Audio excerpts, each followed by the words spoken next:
Just because it seems like God is too late doesn't mean that he's not going to come through. Don't be fooled by the circumstances. You may not see anything. The odds are against you. The experts say it's not going to work out. God controls the universe. Don't be impatient for him to act. Keep believing, keep praying, and every blessing that belongs to you will show up. You won't have to go after it. It's going to come to you. It's going to happen at the time God has planned. If God can pick me up and dust me off, I bet you he can do the same thing for you. But he can't do it if you don't come to it. You got to ask him for help. God wants a relationship with you. He don't want you to call him every 6 months. He want to hear from you, man. He just want to say, hey, man, God, I appreciate you today. Thank you for waking me up this morning. And the cool thing about God is you ain't got to clear it with nobody. You don't need an appointment. You ain't got to see if he available. He open 24/7. He here all the time. I'm telling you, man. Look at me. You gotta have God. I'm telling you real. You try this without God, you tripping. You tripping. You do this without relationship with God gives you the tools and the weapons to handle life. You can stop thinking that life fitting be easy, because I got news for you, it ain't. That's a false hope to think you're going to have a wonderfully carefree life. That's unthinkable. I made a t-shirt that said, faith don't make it easy. Faith makes it possible. You just need some faith, man. You got to call on God, and when it look like he ain't coming, you got to keep calling on him. See, the moment you call, let me teach you this one lesson. I'm gonna let you go, I promise. This is short. The way it works is, when you ask God for something, he boxes it up and he delivers it to you immediately. He ships the whatever you're asking for. If you believe it, he boxes it up and he ships it immediately. The problem with the package, he never tells you the date that the package is going to arrive. If you send it to me in 2020, I'm gonna be here for it. If it ain't coming to 2025, but you know what? He got some pretty good boxes. And I want every box that's got my name on it. Renew your faith. Keep praying. God is always coming. Your package has already been shipped. If you're trying to make it in this world without God in your life, you're making it way harder than it's got to be. I'm telling you, man, I did it. I did it without him. It does not work. I flunked out of school. I had a severe stuttering problem. I couldn't talk outside my house. I'm on my 3rd marriage. I lost everything I ever owned twice. I've been homeless and lived in a car for 3 years. You can't tell me nothing about what he can't do for you. Nothing. Let me tell you something, man. I've been bottomed out. I'm talking about flat bottomed out. Nothing. I was talking today with my oldest son. He said, man, damn. Every time I hear about something you went through, I just go, how did you make it? I just kept this faith, man. I just kept believing that God didn't bring me this far to leave me. I just kept hearing my mama as a Sunday school teacher saying little scriptures to me. It didn't dawn on me till I got older. I'm telling you, man, I didn't get a car in my name till I was 38 years old. I was 38 before I purchased my first car. 38. Come on, man. I lived in a car for 3 years. I had nothing. But I made a decision, man. I just started talking to God every day. I just started asking him for help, to hear me. If you call God and you ask him to hear you, he hears you. I'm just telling you, it's real. God is real, man. Don't let nobody fool you. Listen to me, young people. Don't let nobody fool you. We all go through things in life that don't make sense. A friend walked out of a relationship. The company's downsizing. They don't need us anymore. Or we were being our best. Then the pandemic hit. Business went down. Children can't go to school. Dreams are put on hold. Sometimes it feels like we're going backwards. It's easy to live frustrated and think, God, why is this happening? But we're not going to understand everything that happens. God's ways are not our ways. He can see things that we can't see. And just because it's not fair doesn't mean that God is not in control. Your steps are being ordered by the Lord. If He allowed it to happen, He's going to bring good out of it. He promises all things work together for your good. On its own, it may not be good. It wasn't fair. You're uncomfortable. But when it all comes together, you're going to see how it works to your advantage. The difficulty, the delay, the betrayal was all instrumental in you reaching your destiny. But none of us like bad breaks, loss, delay. But without that difficulty, you couldn't become who you were created to be. It may look like a dead end, but really it's setting you up for promotion. That door closed so a bigger door could open. That person that left you, it was hurtful, but it wasn't just their choice. God moved them out of the way so He could bring someone better. Well, that struggle was difficult. You didn't do anything wrong, but you had opposition at work. Your child wouldn't do what's right.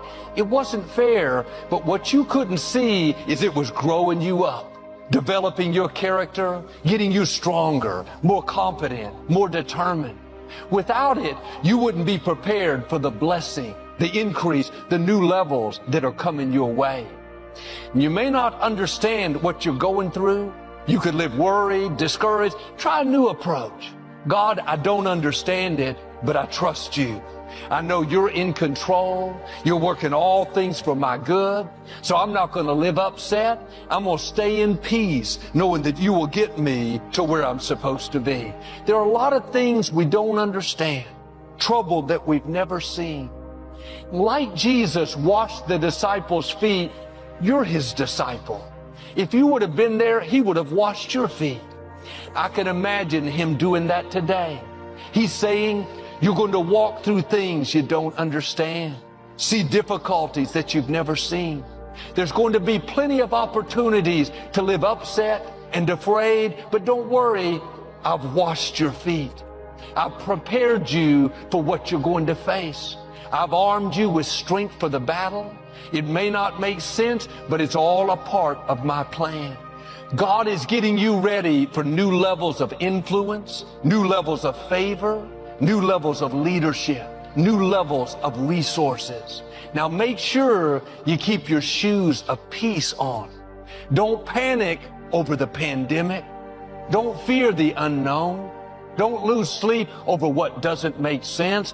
God has equipped you, empowered you, and anointed you. You've been raised up for such a time as this. No weapon formed against you will prosper. You keep walking in faith, trusting when you don't understand, and you're going to walk into blessings, favor, healing, freedom, abundance, victory like you've never seen. I've learned when you stay in faith, when you don't understand, you're going to come into blessings that you don't understand. When you trust God when it doesn't make sense, you're going to come into favor that doesn't make sense. Could it be that the disappointment you're so upset about is really a blessing in disguise? You can't see it, but it's a part of a divine plan, a critical piece that God is going to use years down the road to take you where you've never dreamed. But right now, that situation by itself doesn't make sense. It seems random, just a bad break, when in fact, it's the hand of God setting you up for increase. Without that challenge, you won't see the far and beyond favor that belongs to you. Trust Him when it doesn't make sense. I know this is not easy. We don't like closed doors, unfair situations, being uncomfortable. But God uses these things to move us into our purpose. It's not just the good breaks that will take you into your destiny.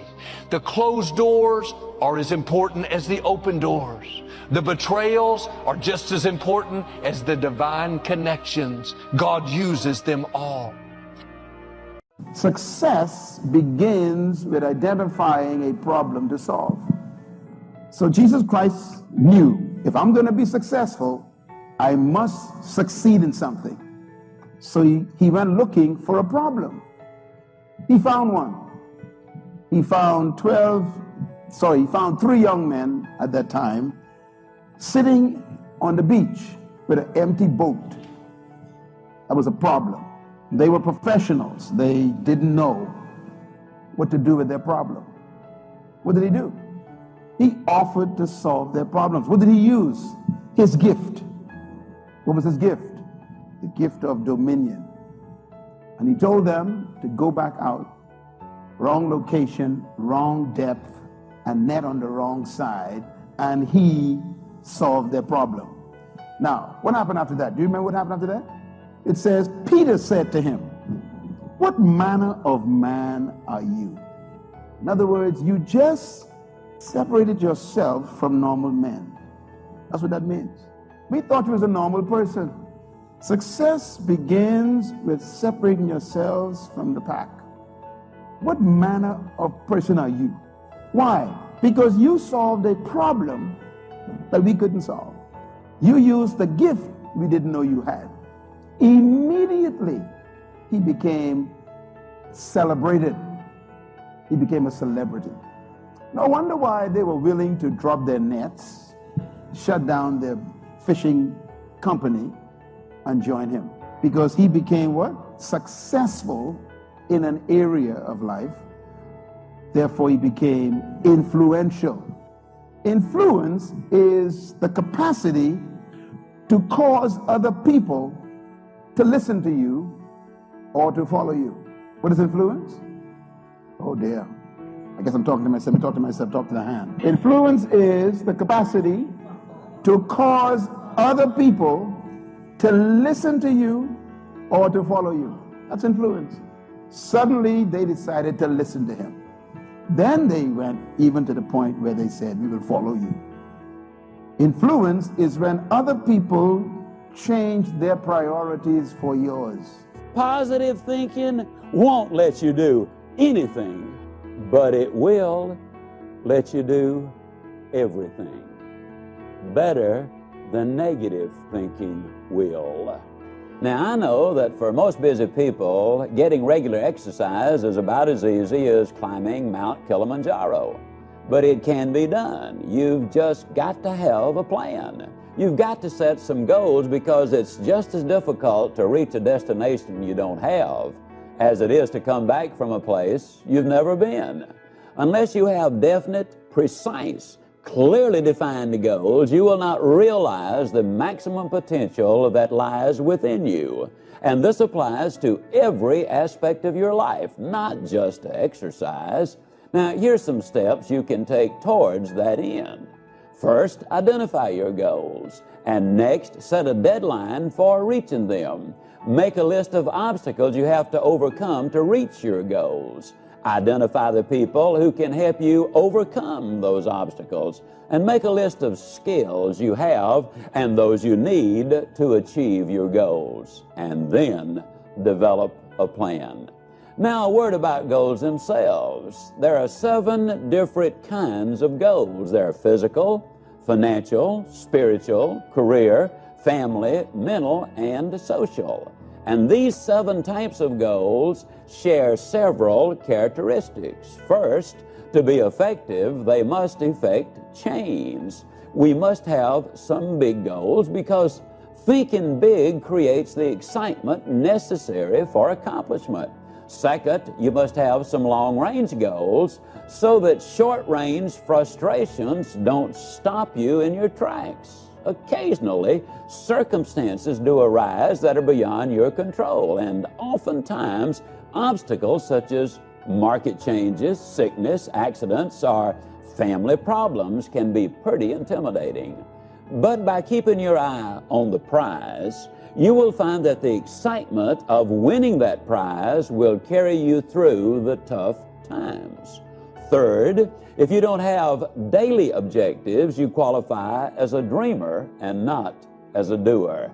Dreamers are fine. provided they build foundations under their dreams by working daily towards them. Often, the difference between the great and the near great is the awareness that making it big means working every day towards our long-range objectives. And 4, your goals must be specific, not vague or general. If you want a new home, for example, know every detail of that house. How many square feet, number of rooms and bathrooms, the shape of the living room, the type and kind of lot, its location. If it's a car you're dreaming about, picture the make, the model, the color, and every option you want it to have. You see, if you want to reach your goal, you must see it, be able to smell, to touch, and to taste it. Know how it looks and what it feels like in your own mind. Before you can reach that goal, you see, it is true that whether you think you can or think you can't, you are generally right. Many people lose things that matter to them, things that mean something to them. Recently, I spoke very highly about my father while he was in this world. But now my father is gone. And what hurt me the most is that I didn't have the chance to say goodbye. I didn't have the chance to travel to bury my father because of the crisis that we are facing in our society, in this world right now. But yet I'm here, yet I'm still alive, and yet I still got work to do in this world. Does it hurt? Am I grieving? Do I feel a little bit of despair? Absolutely. Absolutely, I feel that pain. Absolutely, I understand what it means to hurt. Absolutely, I feel like there's nothing else left in me. Because when I lost my father, a piece of me went with him. Now, that's not something to just be telling you. I'm telling you the reality of how I feel as a man, as a son, as a father, as a human being. No matter how strong, no matter how tough you think you are, you're gonna hurt. You're gonna feel that sense of emptiness. You're gonna feel that sense of loss. But the best thing about losing is to grow, is to feel it, is to understand it, is to fight through it. It's nothing on earth can stop your purpose if you just hold on to it. So I live not just for me, not just for my family, not just for the people that look to me, but I do it to honor my parents. It feels not the best of me right now because I don't have that mother to talk to. I don't have that father to talk to or to give advice. It's just me now. The people that mattered in my life, the people that gave me life are no longer in this world, but they exist in my heart. They give me a reason that they left a legacy for me to carry on. This doesn't mean that it's the end of me. It means that I have work to do. It means that I have to continue to push and go harder and go stronger. It means that I have to stay focused. It means that I have to stay faithful. Doesn't matter how strong or how weak you are, you must climb that mountain. Doesn't matter how many times you fall, you must climb that mountain. You may slip a few times, but you must climb that mountain. If you're looking over your shoulder and worrying about who's behind you, how can you focus on what's going on at the top of the mountain? So you slip, so you fall. But are you breathing? Can you feel your heart beating? Are you alive? Then keep climbing. Don't be worrying about what you can't control, but you can control your emotions.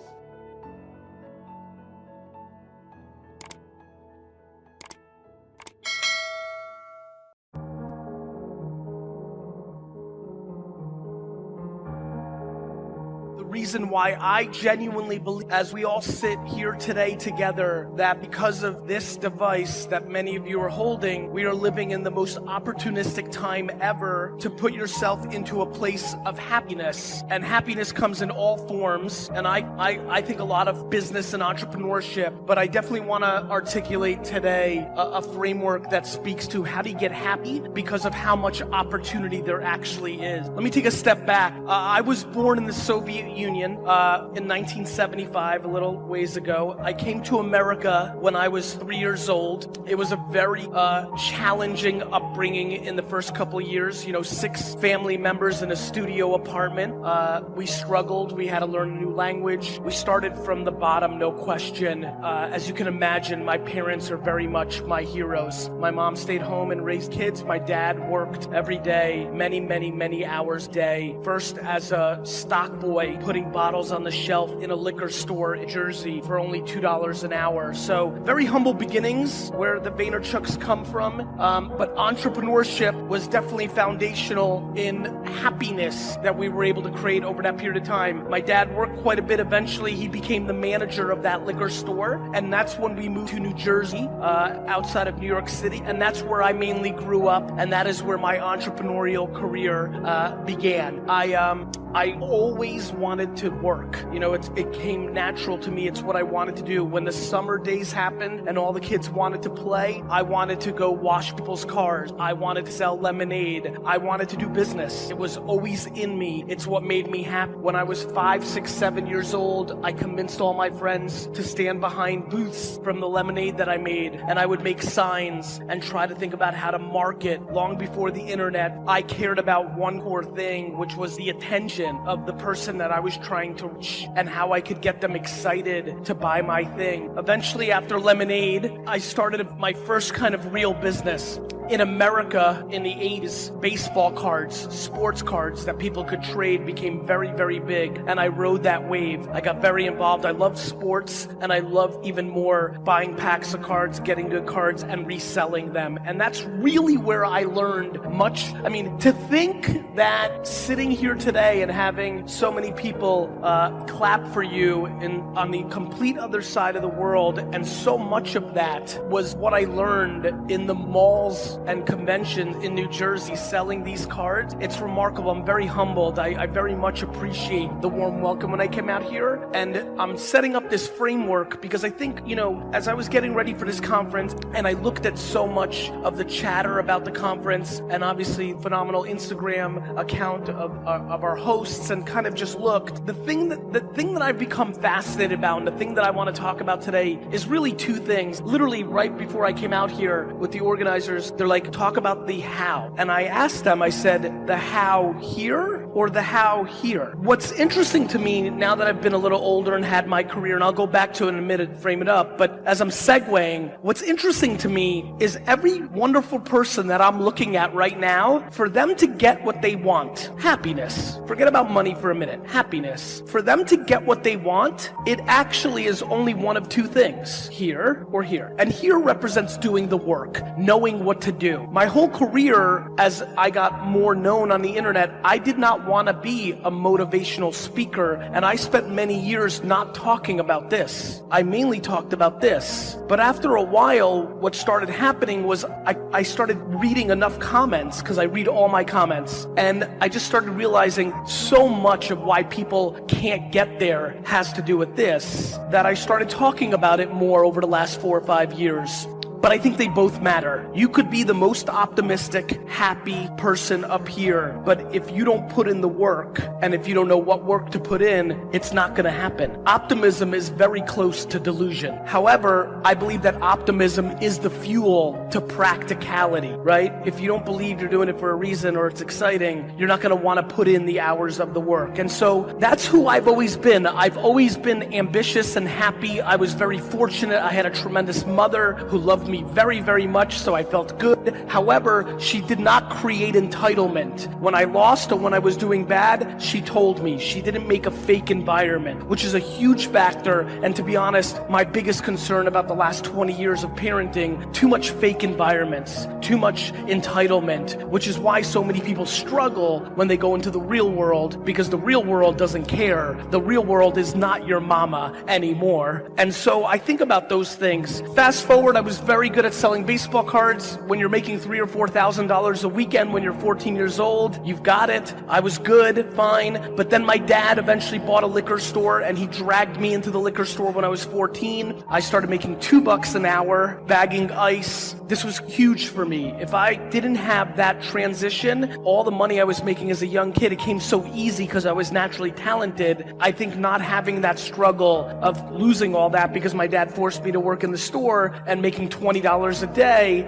that really helped me. And I learned a lot in that liquor store. Most of all, what I learned was to watch people. Today, after this talk, I will go to the airport and on my flight, I will literally read most of the comments on Twitter, on Instagram, your DMs. I will read them and I'll read them to understand, was there anything I said in this hour that stood out, that didn't hit, that did hit? I learned that watching people and more importantly, understanding people and most importantly, being empathetic to people was the best way to build a real business, to build something meaningful. The biggest problem, I'll tell you right now, one of the biggest reasons most people in this room, if they decide to start an entrepreneurial venture, a side hustle, whether you try to sell something in your home on Facebook Marketplace, which, oh, by the way, I'm going to bring up later, my biggest belief that the quickest way for many people here to start is to sell stuff on Facebook Marketplace, but I'll talk about that later. Whether it's that, whether you're finally ready to start your podcast on Spotify, whether you're going to build your Instagram profile or meme page because you want brand dollars, whatever you're up to in this room, the reality is that if you have to put in so much work, but so much of what comes out of people's mouth or what they post is selfish, not selfless. It's what you want. You want them to buy it. You want them to like your post. You want them to follow you. The biggest reason I have the luxury of standing here today is from the wine business to the content I made on YouTube when it first came out to everything I've done over the last 8 to 9 years in my books, in all my free content. I've always thought, how do I bring more value to you than I get in return? It's very simple. Karma or doing the right thing always works. The problem is most people are impatient.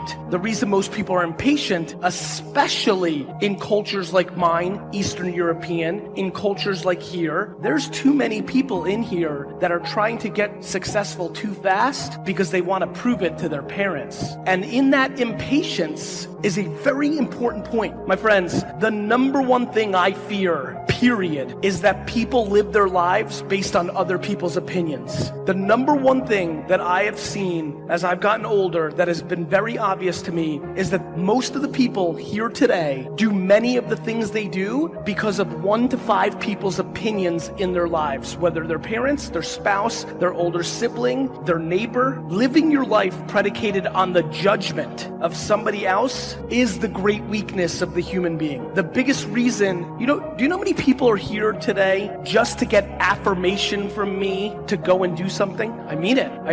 And it's fascinating to me, and I'm empathetic. I understand, and I want to talk about it a lot because no matter how I tell you how to leave 500 comments on Instagram posts or what time to post your posts or why you should start a Spotify podcast tomorrow or how you actually list an item on Facebook Marketplace, no matter what I tell you, if you post the first day and the person that you're worried about has a bad opinion of it, it's already game over. And so I flew all the way here 24 hours to put pressure on what is the most obvious conversation, which is, are you prepared to finally get quiet in your head and not allow the opinions of others to dictate your behaviors? Every person here knows what they want to do.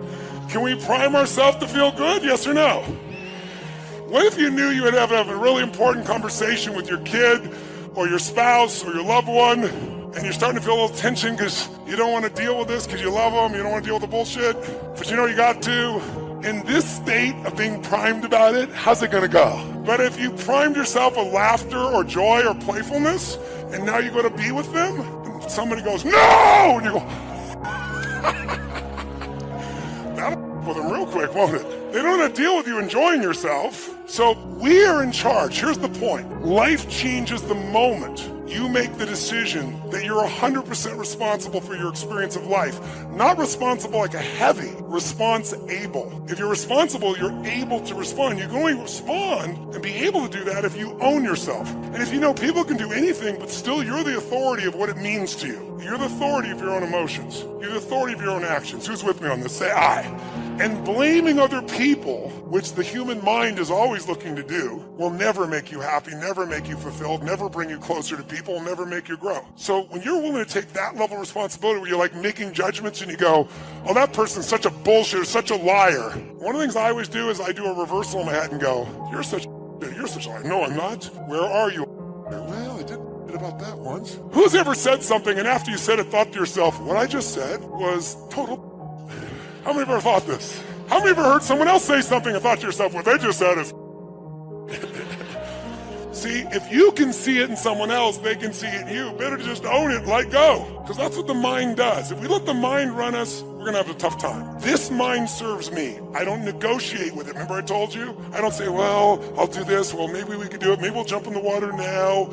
It's like, it knows I'm not here to negotiate. When I say it, we do it. That's what we want to train ourselves to do today. Who's up for that? Say I.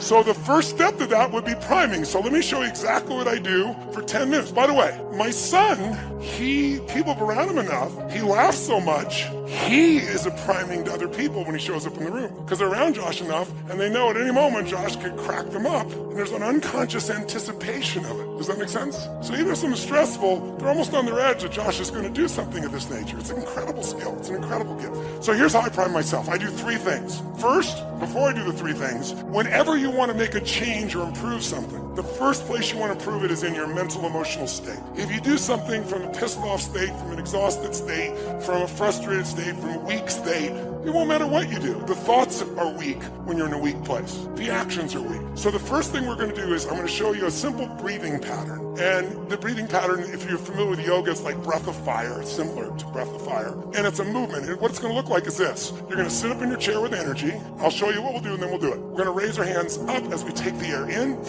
and then you're going to blow it out. Only you're going to blow it out your nose. Now to do that, what actually changes biochemistry and what will get you to wire and fire a new set of patterns that are more elegant, more rewarding, more impactful than the ones that society will condition you to do if you let it, okay? So 3 minutes, a minute each. And by the way, when I do it, I usually pick 2 strong ones, and then I pick something really simple and I make myself really feel the gratitude, like the wind on my face, or the smell of the ocean if I'm doing it outside by my house, or the look on one of my children's faces. And I'll just fill that up. And the reason is, if all you do is get grateful about big things, you're going to miss most of life. You know, the astronauts that went to the moon, think about that journey. Think about, as a child, these guys dreamed of being an astronaut. They competed with hundreds of thousands of people, and then a few of these guys get on that rocket and go to the moon. And imagine, you walk on the moon, you look back, and you see that picture we've all seen of the blue-green Earth that's so beautiful, and it's not a photograph. They were the ones there seeing it. Talk about an experience. And then they face their fears and come in, and they land successfully in the ocean, and they're rescued. And then there's a ticker tape parade in New York. They shake the president's hand, and now what do? You're 32 years old, and you walked on the fucking moon! What do you do now for adventure? And if you study the astronauts, Buzz Aldrin, all these guys, I had a chance to interview most of them, not all, but 3 of them. Almost all of them wrote about, described what happened to them. They no longer had a compelling future. How do I have an adventure? I walked on the moon. Everything else is small by nature. And as a result, they got depressed. Most of them abused alcohol and drugs. Why? Because they're looking for adventure on a moon run, and they missed the adventure in a smile. So I train myself daily, prime myself to find those little things that are so beautiful and feel them. Because the more I feel them, the more I can give that to someone else. The more I can move that direction, the more I can enjoy as well. It's putting the mask on me first. Who's with me on this? Say I.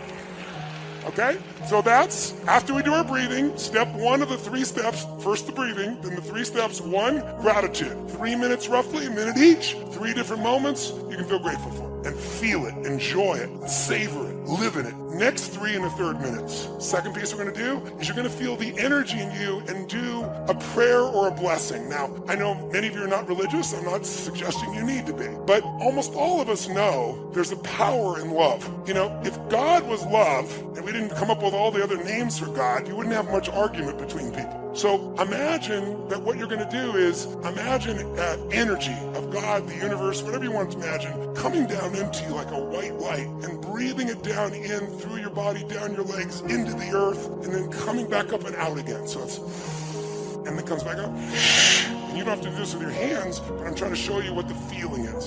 And while you're doing this, what you're going to do during those 3 minutes is you're going to give thanks. It's like a prayer saying, heal my body, my mind, my emotions, strengthen me, make me the best I can be, strengthen my love, my passion, my courage, whatever it is that you value in yourself. And you feel that happening. Of the 3 minutes, I do that for about 1.5 minutes, and the other 1.5 minutes, I then take that energy through me, and I send it in a circle around to my children, to my family, to my friends, to my coworkers, to my associates, to my partners, to the people I meet on the street, to my clients. And so it's taking the energy in. Now, you might sound like woo-woo stuff, but the idea of allowing your nervous system to heal and strengthen, just the focus of that alone, for you is strong, and sending to others as well. So you can think it's all bullshit, but try it and decide based on the experience. If you do it a while, I think you're going to find it'll deepen that sense of gratitude, because it becomes not only gratitude, but a healing, a strengthening, and a gift to those you love. The last 3 minutes, I call 3 to thrive. You're going to think of 3 things that you really want to accomplish or achieve, but instead of like hoping it happens or thinking about it happening,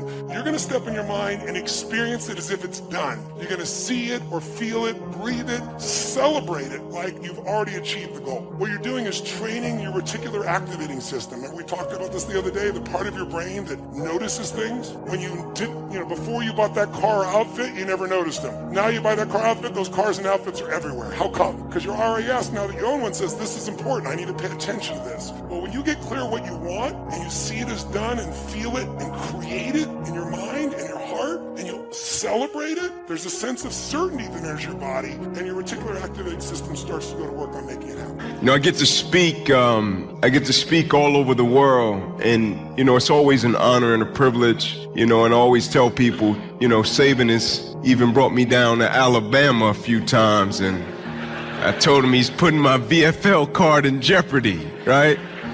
But it's nothing like being back in Tennessee. The love is different, the energy is different, and it's special. And it's always a privilege and an honor. And so before I get started, I want to make sure I express my gratitude to Pastor Davis and his wife. Thank you all so much for thinking enough of me and providing me with this opportunity. I want to thank Jason. I want to thank Chris. We rode down from the airport together, for them taking their time to come and get me. Also to the Sparta campus. It's a pleasure to be with you guys as well. And as I was standing back in the little alleyway here and I was watching that video, man, that video was awesome, right? And I was watching it and I'm like, man, I thank God that's not the other video that ESPN did, right? Because ESPN did a video and it was pretty cool, right? And I'll never forget, I was home one day in Atlanta with my wife and our 2 children, and we got an 8 and a 9-year-old, 11 months apart, Irish twins, give us a run for our money every day of the week. And I was hanging out and the producer called about the film. And so when I picked up, he said, "Hey, Ink, what are you up to?" I said, "Man, just hanging out, getting a little family time." He said, "I need you to take a seat. I got some news I want to share with you." I sat down. I said, "What you got?" He said, "Do you remember the film we did?" I said, "Of course, man, forever indebted to you guys for it." He said, "Well, it's nominated for an Emmy." I said, "Man, that's pretty cool." I said, "Give me a second. I want to go in the kitchen. I want to share this with my wife." And so me and my wife, we've been at it since 5th grade, puppy love, the whole 9. So I go in the kitchen and I say to my wife, I said, "Babe, you're not going to believe it. The film with ESPN is nominated for an Emmy." And my wife was like, "Whatever." And I was like, "No love?" Right? And she was like, "I don't care about sports." Right? And so I'm super competitive. And so I walk back into the other room with my kids and I say to the producer, "Man, who are we up against?" Right? "I want to win this. I want to bring it back home to my wife, even though she doesn't care." Right? To my mother, my grandma, like, I want to win this. And the first name he says was, "Ink, there's a film about Muhammad Ali." I said, "We lost." I said, "We lost," right? And we ended up losing, but I got nominated, so it's all good, right? Yeah.